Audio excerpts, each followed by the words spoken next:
Hello everyone, I hope you all are fine. So in this video, we are going to discuss about a very important theme. And that important theme is your how can we gain accuracy in our GK GS section. Although the GK and GS section is quite unpredictable for all of us because we do not know which type of question may come in our exam. But हमको अपने आप को उस तरीके से prepare करना होता है कि अगर कोई भी क्वेश्चन आए तो उसको हम with the all possible techniques with all possible methods हम उसको टैकल कर पाएँ. ठीक है. सो सबसे बड़ी बात ये होती है कि most of the students go through the syllabus, they read the syllabus, they complete the syllabus of GK and GS according to the past year question paper demand. चाहे आप एसएससी सीजीएल के लिए प्रिपेयर कर रहे हो, चाहे आप SSC stenographer के लिए, या फिर चाहे आप एसएससी एमटीएस के एग्ज़ाम के लिए प्रिपेयर क्यों ना कर रहे हो, आपके पास टाइम तो अब कम ही है. ठीक है. बट इस कम टाइम को हम कैसे इफेक्टिवली एंड एफिशिएंटली यूटिलाइज कर सकते हैं, बिकॉज वी ऑल नो कि जो एमटीएस का एग्ज़ाम है उसमें मेरिट जो बनती है वो उसमें जीके का जो सेक्शन होता है वो इंक्लूड होता है. सो स्टेनोग्राफर के एग्ज़ाम में भी जीएस का सेक्शन 50 मार्क्स को कंटेन करता है. सेम एज सीजीएल के एग्ज़ाम में भी GK plays a very important role. So अब इसको कैसे टैकल किया जा सकता है.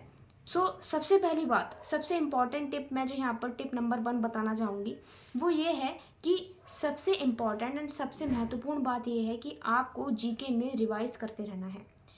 The most important and the best tip in general awareness so as to retain your concept for a very long time, so as to ensure yourself that yes, if from this topic if any question comes in the exam, अगर कोई भी question आ रहा है इस topic से तो मैं कर पा रहा हूँ या फिर नहीं. ये काफ़ी इंपॉर्टेंट बात रहती है. और सबसे ज़्यादा दुख की बात तब होती है कि जब हमने वो टॉपिक पढ़ा हो and still we are not able to solve the question and we are not able to perform that much effectively जितना हम कर सकते थे. ये सारी चीज़ें अपने माइंड में एक बर्डन क्रिएट कर देंगी एंड आगे जाके जो भी आप सेक्शन करने वाले हो, जो आपको आता होता है वो भी आप नहीं कर पाते हो. जीके का टाइम, जो जीके का सेक्शन रहता है वो सबसे कम टाइम लेता है हर एक प्रकार के एग्ज़ाम में, और सबसे ज़्यादा स्कोरिंग भी हो सकता है अगर आपने उसको अच्छे से कवर किया है तो, बिकॉज इसमें जो आंसर है वो एक ही आंसर रहेगा. And same as maths reasoning में तो आपको सॉल्व करके देखना पड़ेगा, बट यहाँ पर आपको अपनी मेमोरी बेस पर यहाँ पर ध्यान देना पड़ेगा. जैसे कि मैंने बताया, do revision in a short span of time. आपको बिल्कुल ऐसे याद नहीं करना है हर एक रिवीजन में कि मुझको तो पूरा याद ही होना चाहिए, पूरा ही होना चाहिए. सेकंड नंबर टिप में जो मैं आपको बताऊंगी उसमें ये बताऊंगी कि आपको किस तरीके से लर्न करना है. देखो, सबसे पहले आपने सेकंड नंबर टिप है कि जैसे आपने पूरा जो टॉपिक है वो पढ़ लिया. Suppose you have learn about national parks and wild life sanctuaries, books, novels and their authors and other topics like other conceptual topics like geography आपने कवर करी, आपने फिजियोग्राफी ऑफ इंडिया एंड आपने world geography भी cover करी जिसमें आपने कुछ concept जैसे कोरियोलिस फोर्स का कॉन्सेप्ट होता है, एंड अगेन आपका क्लाइमेट का कॉन्सेप्ट है, equinoxes and all these types of concepts you have covered. But what about the revision.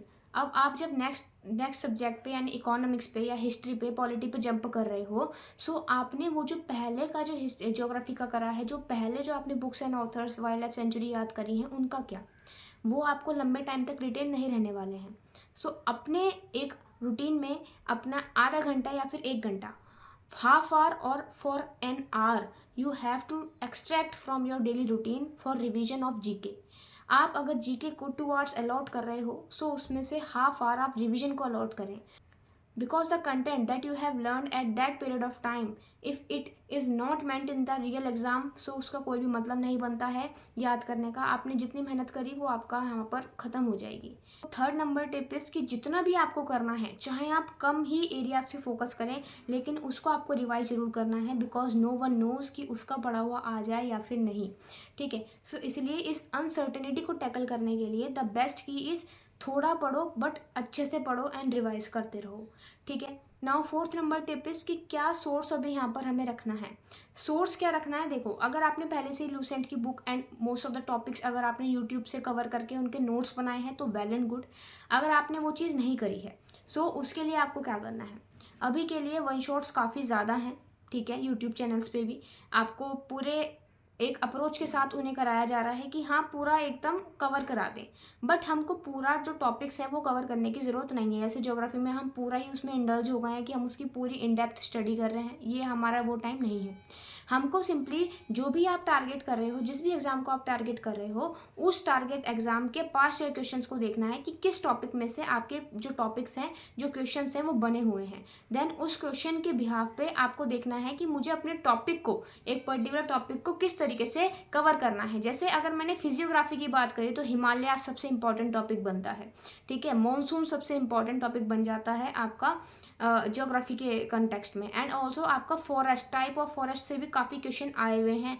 And also आपका जो लेयर्स ऑफ एटमॉस्फेयर के टॉपिक्स है उसमें भी एसएससी जो है वो पूछ लेता है। Layers of atmosphere hardly 2 pages का टॉपिक होगा, बट स्टिल एसएससी ने हर एक साल में एक पर्टिकुलर एग्जाम में, चाहे वो स्टेनो का हो, चाहे वो सीजीएल का हो, चाहे वो एमटीएस का हो, इन सभी एग्जाम में ये जो टॉपिक्स हैं ये काफ़ी ज़्यादा रोल प्ले कर रहे हैं। इवन स्टेनो के एग्जाम में तो लेयर्स ऑफ एटमॉस्फेयर से प्रीवियस 2 to 3 ईयर्स में से आपके 4 to 5 क्वेश्चन पूछ लिए हैं। मतलब इसका मतलब आप समझ रहे हो कितना रेलेवेंट टॉपिक है ये।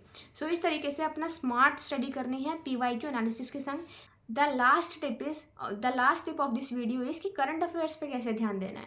देखो करंट अफेयर्स में क्या होता है कि जो मेजरली टॉप न्यूज़ हैं उनको आप अपनी कॉपी में नोट डाउन करें।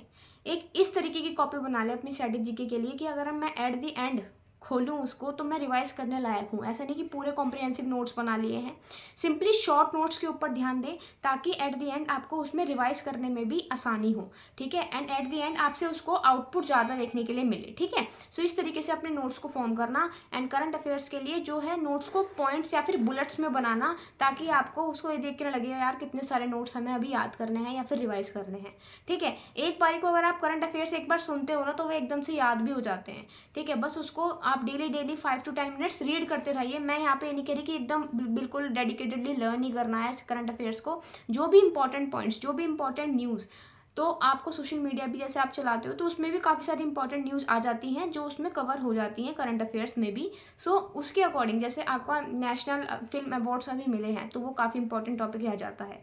उसके according UNESCO heritage site Assam में अभी डिस्कवर हुई है अहोम डायनेस्टी से, सो वो भी काफ़ी ज़्यादा इंपॉर्टेंट रह जाती है। सो इस तरीके से जो भी आपका है, जो भी करंट इश्यूज चल रहे हैं उससे स्टैटिक डराइव भी होता है। जैसे तुंगभद्रा रिवर का है, कावेरी रिवर का इशू है, ठीक है। एंड केरला से भी आपके काफ़ी क्वेश्चन बन सकते हैं ड्यू टू वायनाड कैलामिटी। सो इस तरीके से आपको अपनी स्ट्रैटेजी अप्रोच रखनी है चाहे किसी भी एग्जाम की आप तैयारी कर रहे हो। So if you want me to cover the static GK comprehensively or in a short way of time with the short notes in that particular video, अगर मैं यहाँ पे एक पर्टिकुलर टॉपिक को लेके जैसे इकोनॉमिक्स है, हिस्ट्री है, पॉलिटी है, उसको लेके 1 शॉर्ट्स बनाऊँ, मिनिमम आपकी 2 आवर्स की होंगी वो। सो एक ही वीडियो में आपका पूरा वो कवर हो जाएगा शॉर्ट नोट्स के साथ। सो अगर आप चाहते हैं कि इस तरीके की कोई सीरीज़ आपकी शुरू हो सीजीएल, एमटीएस, स्टेनो सभी एग्जाम के लिए, सो आप कमेंट सेक्शन में एक बार लिख देना yes. So I will get to know कि how much is the strength who is wanting me to start this type of series. So share this video to your friends and subscribe my channel for these type of videos.